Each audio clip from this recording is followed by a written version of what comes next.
सूरत के वराछा विधानसभा के विधायक कुमार करानी ने एक बार फिर पत्र लिख करके सवाल खड़ा किया है।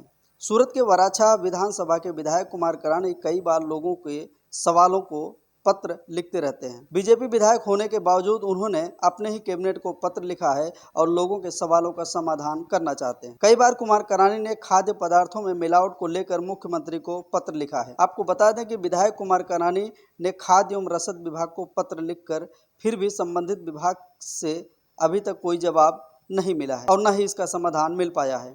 उन्होंने मुख्यमंत्री को एक पत्र के माध्यम से आरोप लगाया है कि खाद्य एवं रसद विभाग के साथ साथ स्वास्थ्य विभाग के भी अपना काम ईमानदारी से नहीं कर रहा है और जिस कारण से खाद्य पदार्थों में मिलावट के साथ साथ चीनी उत्पादों का भी डुप्लीकेसी हो रही है। मिलावटखोर अपने नफा कमाने के लिए धड़ल्ले से मिलावट कर रहे हैं और जनता के स्वास्थ्य के साथ खिलवाड़ किया जा रहा है।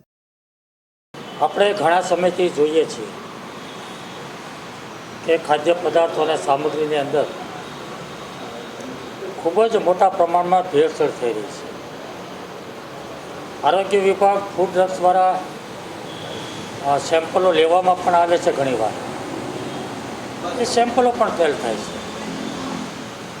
હવે તો ભેળસેળ તો ઠીક છે, પણ હવે સંપૂર્ણપણે નકલી બનાવટો। હમણાં 2 દિવસ પહેલાં આપણે જોયું કે જે ઘી પકડાયું સંપૂર્ણ નકલી। તો મને એવું લાગે છે કે ખાદ્ય પદાર્થોમાં ભેળસેળ કરી અને નકલી બનાવવું એ ખૂબ જ ગંભીર ગુનો છે અને માનવ જીવન સાથે છેડા થઈ રહ્યા છે। માણસની જિંદગી સાથે રમત રમાઈ રહી છે। આવી ગંભીર બાબતની અંદર ફૂડ એન્ડ ડ્રગ્સ વિભાગ, આરોગ્ય વિભાગને કડક કાયદો હોવો જોઈએ। આ મારી માગણી છે। આ પહેલાં પણ લગભગ 8 મહિના પહેલાં જે ચોમાસું સત્ર શરૂ થવાનું તે પહેલાં મેં રજૂઆત કરી હતી કે આવતા સત્રની અંદર આમાં કડક કાયદો બનવો જોઈએ, લોકોને કાયદાનો ડર ઊભો થવો જોઈએ અને મિલાવટવાળી વસ્તુ બંધ થવી જોઈએ। પરંતુ આજે આનું પ્રમાણ વધતું જાય છે। આજે સરકાર કેન્સર જેવા રોગો જે ખેત પેદાશોની અંદર દવાઓનો છંટકાવ થાય છે, એનો ઉપયોગ થાય છે, એ બંધ થાય એના માટે પ્રાકૃતિક ખેતીની વાતો થઈ રહી છે। અનેક સંસ્થાઓ, ખુદ ગુજરાતના રાજ્યપાલ પણ આની અંદર રસ લઈને પ્રાકૃતિક ખેતી લઈને માનવ જીવન બચાવવાનો પ્રયાસ થાય છે। લોકોની જિંદગી બચાવવાનો પ્રયાસ થઈ રહ્યો છે, સ્વાસ્થ્ય સારું રહે એના પ્રયાસો થઈ રહ્યા છે। આ દેશના વડાપ્રધાન નરેન્દ્રભાઈ મોદી આખી દુનિયાની અંદર મિલેટ ફૂડનો પ્રસાર કરી રહ્યા છે કે લોકોની જિંદગી બચે, લોકો તંદુરસ્ત બને, સ્વસ્થ બને અને સ્વાસ્થ્ય સારું રહે। તો આવા જ સમયે મિલાવટવાળી ખાદ્ય પદાર્થો અથવા તો સંપૂર્ણપણે નકલી ખાદ્ય પદાર્થો મળે ખૂબ જ ગંભીર બાબત છે। કોઈ અકસ્માત બને, કોઈ ઘટના બને અને એના જવાબદારને ઠેરવીને જો માનવવધની કલમો લાગતી હોય તો આ તો સીધો માનવ જીવન સાથે છેડા થઈ છે। તો આને કડક કાયદો બનવો જોઈએ, માનવવધ જેવો ગુનો લાગવો જોઈએ, એવી મારી માગણી છે। અધિકારીઓ સામે સીધો આરોપ લગાવવામાં આવે છે કે તેમની ખબર હોવા છતાં આ પ્રકારની કાર્યવાહી। બિલકુલ, હું ચોક્કસપણે માનું છું કે આરોગ્ય વિભાગ અને ફૂડ એન્ડ ડ્રગ્સ વિભાગ સંપૂર્ણપણે બેદરકારીપૂર્વક કામ કરી રહ્યું છે। કોઈ જ લોકોને કાયદાનો ડર નથી, કોઈ વિભાગનો, આરોગ્ય વિભાગનો, ફૂડ એન્ડ ડ્રગ્સનો વિભાગનો કોઈ ડર જ નથી। બેફામ મિલાવટ ચાલી રહી છે, નકલી વસ્તુઓ બનાવી રહ્યા છે અને લોકોને વેચી રહ્યા છે।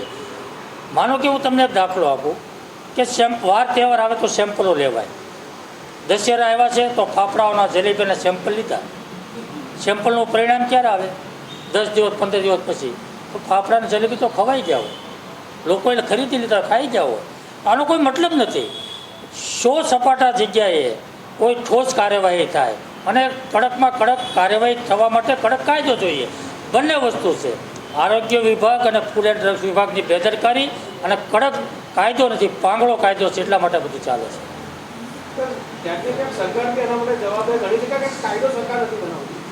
સરકાર કાયદો બનાવવા માટે જ મેં સરકારશ્રીને વિનંતી કરી છે કે વિધાનસભાનું સત્ર આવી રહ્યું છે અને મારી માગણી છે कि आज सत्र अंदर कड़क कायदो बने। गुजरात के सूरत शहर में शुरू होने जा रहा है मीडिया संस्थान।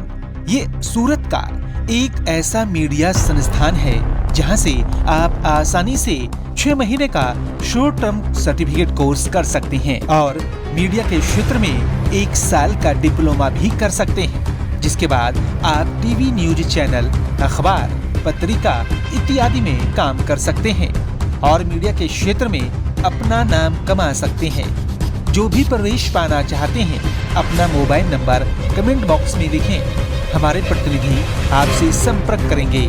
आप हमें ईमेल भी कर सकते हैं या दिए गए नंबर पर कांटेक्ट करें।